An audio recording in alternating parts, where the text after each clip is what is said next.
Hello students, welcome to the KB tutorial. मेरा नाम है नितिन और आज मैं लाया हूँ एक नई वीडियो जिसका नाम है डेप्रिसिएशन। डेप्रिसिएशन क्या है, क्यों लगता है, किस लिए लगाया जाता है, मेथड्स ऑफ डेप्रिसिएशन क्या है, कब से हम डेप्रिसिएशन स्टार्ट करेंगे, डेप्रिसिएशन फिक्स एसेट्स पर ही क्यों लगता है। तो आज हम इस सब चीज़ों के ऊपर डिटेल में डिस्कशन करने वाले हैं और हर चीज़ को डिटेल में लॉजिक के साथ समझेंगे, पढ़ेंगे कि ये क्या है और क्यों लगाया जाता है। अगर आप इस चैनल पर नए हैं तो चैनल को सब्सक्राइब करना मत भूलिएगा, वीडियो को पूरी देखिएगा विदाउट एनी स्किपिंग। तो चलिए स्टार्ट करते हैं व्हाट इज डेप्रिसिएशन। चलिए, चैप्टर का नाम है डेप्रिसिएशन। डेप्रिसिएशन पे लगता है जी accounting standard 10 and Ind AS 10। ये क्या होता है अकाउंटिंग स्टैंडर्ड इंड एज, ये हम अलग से चैप्टर पढ़ेंगे, उसमें मैं आपको डिटेल में डिस्कस करूँगा इनका मतलब क्या होता है। ठीक है जी, अभी तो हम सिर्फ फोकस करें डेप्रिसिएशन के ऊपर। डेप्रिसिएशन क्या होता है? डेप्रिसिएशन मीन्स, डेप्रिसिएशन का मतलब होता है जी रिडक्शन। रिडक्शन, रिडक्शन का मतलब क्या होता है? गिरावट, गिरावट, गिरावट। मेरी हिंदी वीक है थोड़ा, तो please ignore. Depreciation means reduction. अब आपको एक क्वेश्चन आना चाहिए, रिडक्शन वॉट, किस चीज़ की रिडक्शन, किसकी रिडक्शन की बात हो रही है? रिडक्शन अमाउंट की, रिडक्शन एसेट की, लाइबिलिटी, किसकी रिडक्शन, किसमें गिरावट की बात हो रही है? तो डेप्रिसिएशन, क्योंकि ये डेफिनेटली इनकम्प्लीट है, अगर मैं आपको कह दूँ डेप्रिसिएशन में रिडक्शन, किसकी रिडक्शन, तो यहाँ पे क्लैरिफाई करना पड़ेगा। डेप्रिसिएशन में रिडक्शन, रिडक्शन किसकी? वैल्यू की। ठीक है नहीं, डेप्रिसिएशन में reduction in value. Again question आ गया, किसकी वैल्यू की बात हो रही है? इसका मतलब फिर से इनकम्प्लीट है, किसकी वैल्यू। अगर आपको बैलेंस शीट या P&L की वजह से, पहले मैं बैलेंस शीट आपको बताऊं, मैंने अकाउंटिंग इक्वेशन के अंदर बहुत डिटेल में डेप्रिसिएशन, सॉरी बैलेंस शीट को डिटेल में डिस्कस किया हुआ है अकाउंटिंग इक्वेशन पार्ट 1 के अंदर।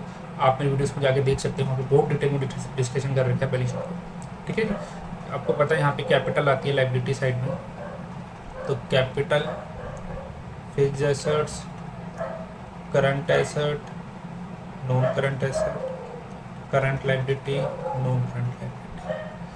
ठीक है जी, यही सारी चीज़ें आती हैं। तो क्वेश्चन ये है, गिरावट मैंने जो आपको कहा, और नीचे अगर मैं P&L भी बना दूँ आपको, तो आपको पता है P&L की इस वाली साइड में, डेबिट साइड में खर्चे आते हैं, एक्सपेंसेस, और यहाँ पे क्या आती है जी? इनकम। तो अब मेरा क्वेश्चन यही है, मैंने आपको कहा डेप्रिसिएशन मीन्स रिडक्शन। ठीक है, यही बोला reduction, point 1 reduction, reduction in value. किसकी वैल्यू की बात कर रहा हूँ? किसकी वैल्यू? रिडक्शन इन वैल्यू किसकी?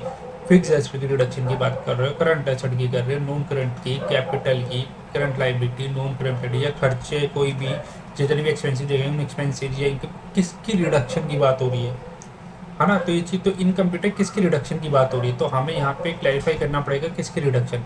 तो क्वेश्चन क्लैरिफाई किया, reduction in the value of fix assets. इसका मतलब फिक्स एसेट्स की जो वैल्यू में रिडक्शन होता है उसको क्या कहते हैं जी? डेप्रिसिएशन। इसका मतलब डेप्रिसिएशन का मतलब क्या होता है? Reduction in the value of fix. जब भी फिक्स एसेट की वैल्यू में रिडक्शन होगी उसको क्या कहेंगे? डेप्रिसिएशन। ठीक है जी, अब वो क्यों होती है, किस लिए होती है, ये हमें भी देखते हैं। मैंने आपको 3 चीज़ें बताई, डेप्रिसिएशन में reduction in the value of fix assets, तो 1, 2 एंड 3। ठीक है जी, अब यहाँ पे आपको एक चीज़ और देखनी है, यहाँ पे एक आंसर मिल गया आपको reduction in the value of fix assets के अंदर। मैंने आपको यहाँ पे एक चीज़ बता दी कि सिर्फ और सिर्फ फिक्स एसेट की वैल्यू में जो गिरावट होगी, जो रिडक्शन आएगी सिर्फ फिक्स एसेट्स की, उसी पे डेप्रिसिएशन लगेगा। इसका मतलब इनकम में अगर कोई गिरावट, रिडक्शन हो रही है, एक्सपेंसेस पे रिडक्शन हो रही है, करंट लाइबिलिटी में रिडक्शन हो रही है, करंट लाइबिलिटी में रिडक्शन हो रही है, कैपिटल में रिडक्शन हो रही है, करंट एसेट में रिडक्शन हो रही है, नॉन करंट एसेट में रिडक्शन हो रही है, तो किसी पे भी ये अप्लाई नहीं करेगा। ये सिर्फ और सिर्फ किस पे अप्लाई करेगा कि फिक्स एसेट्स के ऊपर। अगर फिक्स एसेट्स में कहीं भी रिडक्शन आती है, गिरती है वैल्यू, तभी आप क्या चार्ज करोगे जी?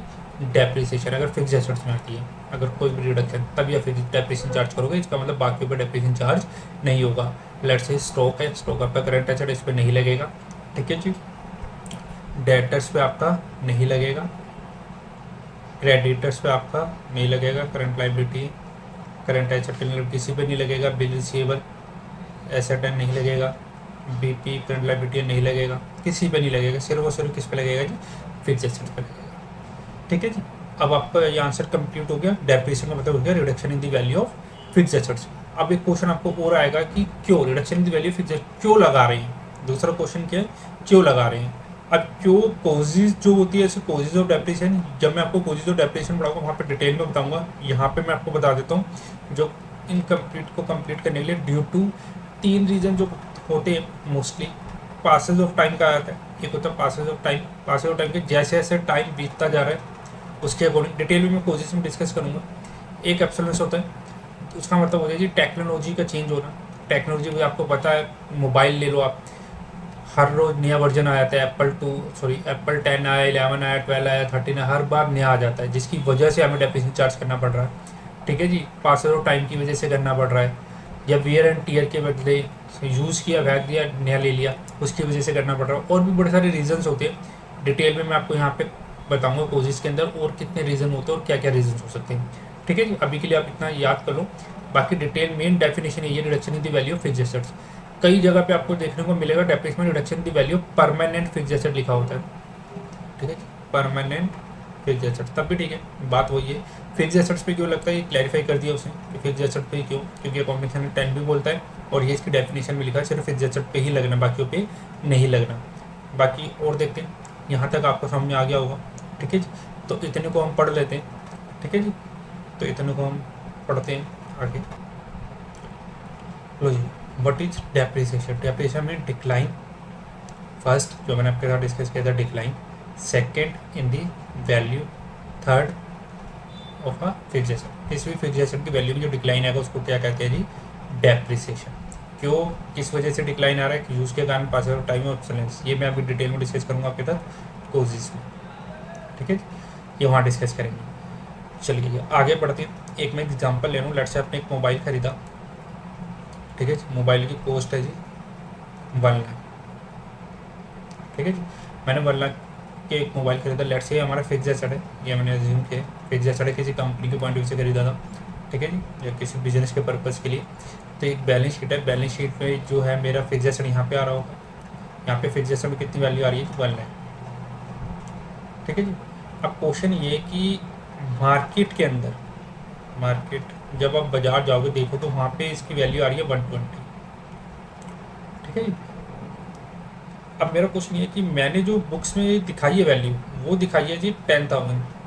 ठीक है जी, मेरी बुक्स के अंदर जो वैल्यूज क्या आ रही है, ये मेरी क्या है, कॉस्ट है।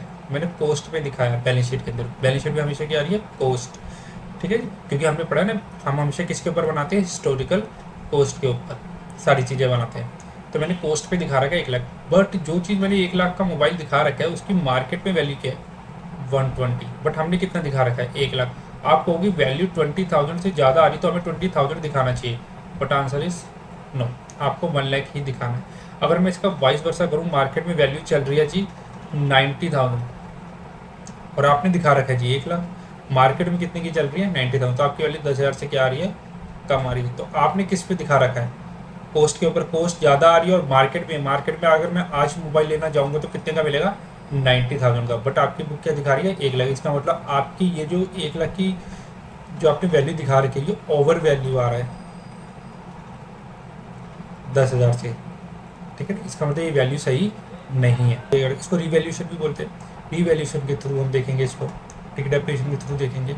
बट क्वेश्चन ये है कि यहाँ पे देखो हम हिस्टोरिकल कॉस्ट के ऊपर दिखाते हैं, इस पे नहीं दिखा रहे। मैंने डेप्रिसिएशन, अब मेरा क्वेश्चन यहाँ पर डेप्रिसिएशन के पॉइंट ऑफ व्यू से कहूँ तो मुझे डेप्रिसिएशन चार्ज करना है इसके पॉइंट ऑफ व्यू से। ठीक है जी, मुझे जो डेप्रिसिएशन निकालना है वो मुझे निकालना है जी इसके ऊपर, मेरी कॉस्ट के ऊपर। मेरी कॉस्ट कितने की आ रही है, मेरी कॉस्ट आ रही है 1 लाख, तो डेप्रिसिएशन जो निकलेगा वो 1 लाख के ऊपर लिखने। ठीक है जी, ऑल दो मार्केट में क्या वैल्यू चल रही है, इट डजेंट मैटर। ठीक है, वो मेरे लिए मैटर ही नहीं करता कि मार्केट में क्या चल रही है। मार्केट में चाहे वैल्यू 80 चले, चाहे 90 चले, चाहे ये 2 लाख हो जाए,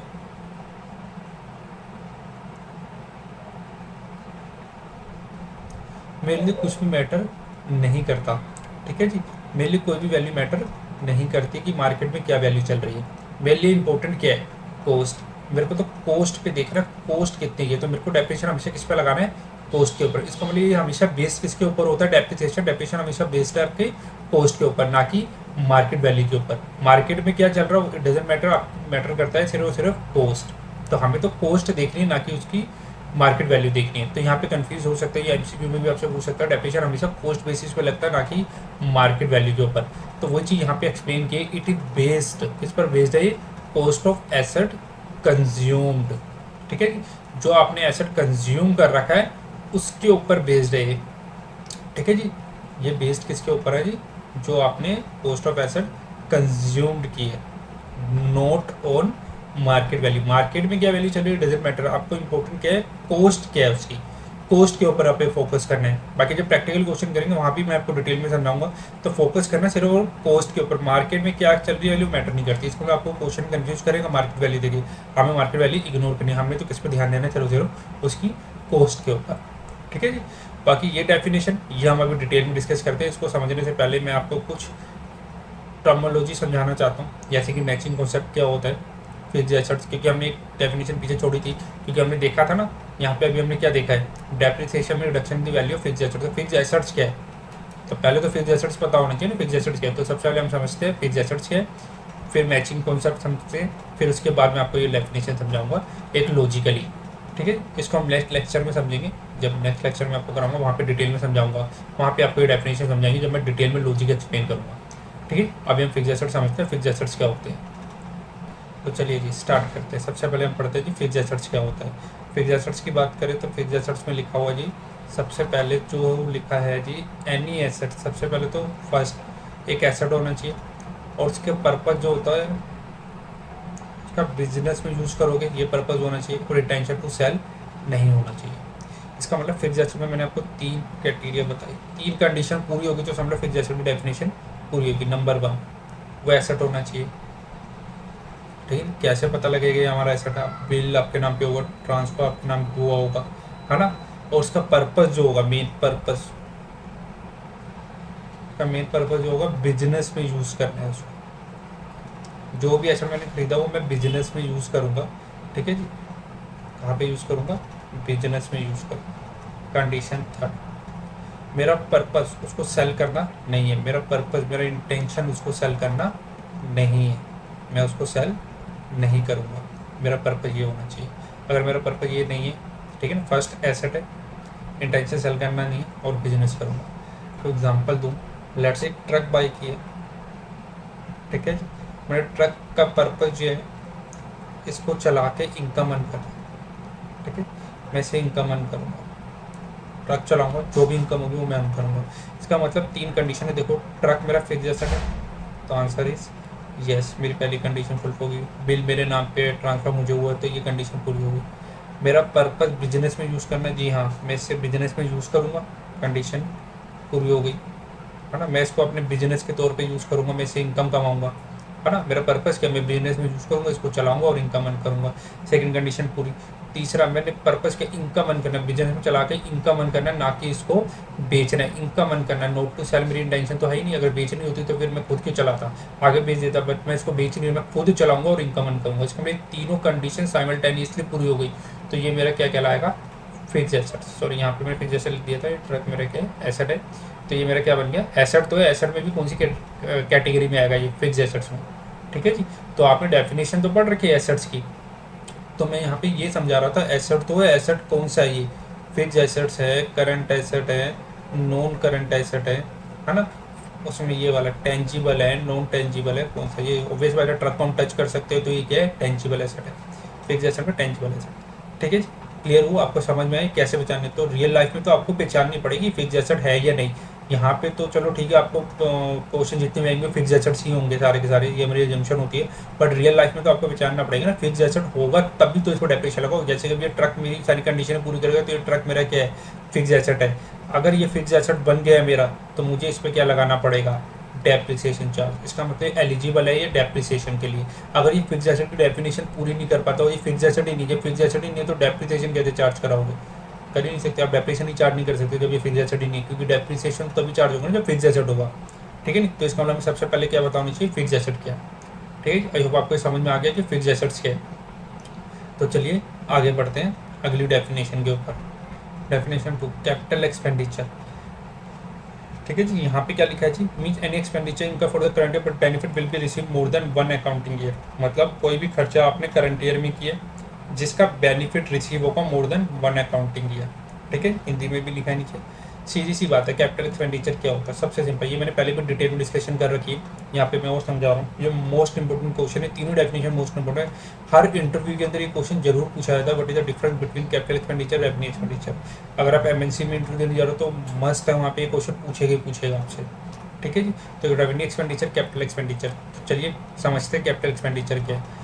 कोई भी एक्सपेंस जो आपने इंकर किया करंट ईयर के अंदर, अगर आप कोई एक्सपेंसेस कर रहे हो करंट ईयर में, इस साल आपने कोई खर्चा किया है, बट उसका जो बेनिफिट मिलेगा वो ग्रेटर देन 1 अकाउंटिंग ईयर मिलेगा। ठीक है, 1 अकाउंटिंग ईयर मतलब मोर देन 1 अकाउंटिंग ईयर मिलेगा उसका बेनिफिट। जैसे मैं आपको एक एग्जांपल देता हूँ। ठीक है, जैसे मैं एग्जांपल लेता हूँ आईपीएल का।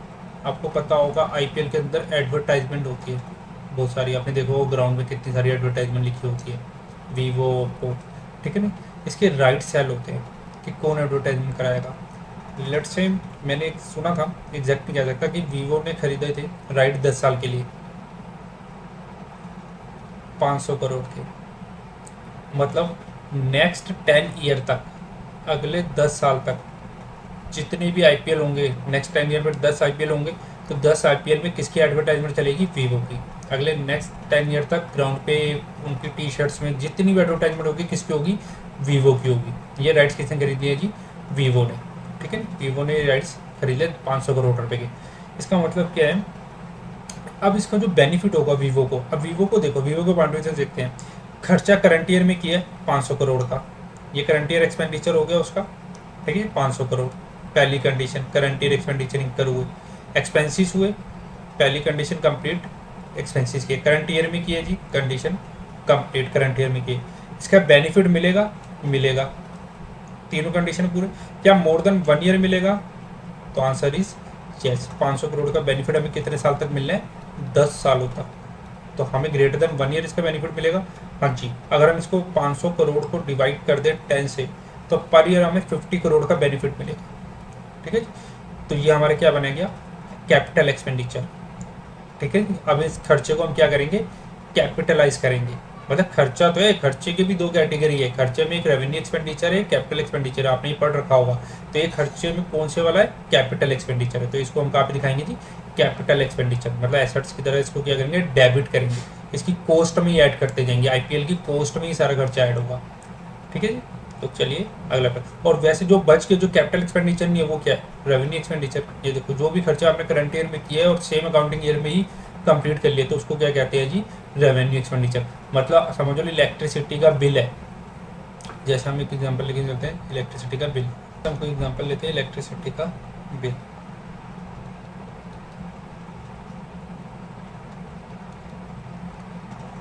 ठीक है जी, आपने अप्रैल में बिजली कंज्यूम की। ठीक है जी, बिल आया आपके घर 1 अप्रैल से लेके 30 अप्रैल तक का। ठीक है जी, आपको बिल देना है 1 अप्रैल से 30 अप्रैल का। इसकी ड्यू डेट है जी मई में, आपको पे करना है 5 मई तक। ठीक है, ये इसका ड्यू डेट है। आपने पे कर दिया, आपने यहाँ पे पे कर दिया, बात खत्म होगी। किस महीने का बिल है? 1 अप्रैल 30 अप्रैल का है, तो ड्यू इस दिन हुआ, इस पे करने की डेट ये है, तो ये इसी महीने का खर्चा इसी बिजली के लिए तो आपने पे किए हैं, तो सेम अकाउंटिंग में आपने कंज्यूम भी कर लिया, तो इसको क्या कहते हैं? Revenue expenditure. जो खर्चा सेम अकाउंटिंग ईयर, बताओ अगर ये 2022 चल रहा है तो 22 का ही खर्चा 22 में ही पे हो गया। नहीं, सेम अकाउंटिंग ईयर में खर्चा आया और सेम अकाउंटिंग ईयर में ही पे हो गया, तो इस तरीके के खर्चे को क्या कहते हैं? Revenue expenditure. ठीक है जी, और जो एक साल से ज़्यादा चले उसको क्या कहते हैं? Capital expenditure. बाकी डिटेल में उन्हें डिस्कस किया हुआ। ठीक है, चलिए आगे बढ़ते हैं। आई होप आपको ये समझ में आ गया होगा। ठीक है जी, तो अब मेरा रह गया जी मैचिंग कॉन्सेप्ट, जो मैं आपको नेक्स्ट वीडियो में दिखाते हैं। मिलते हैं नेक्स्ट वीडियो के अंदर। Thank you for the watching.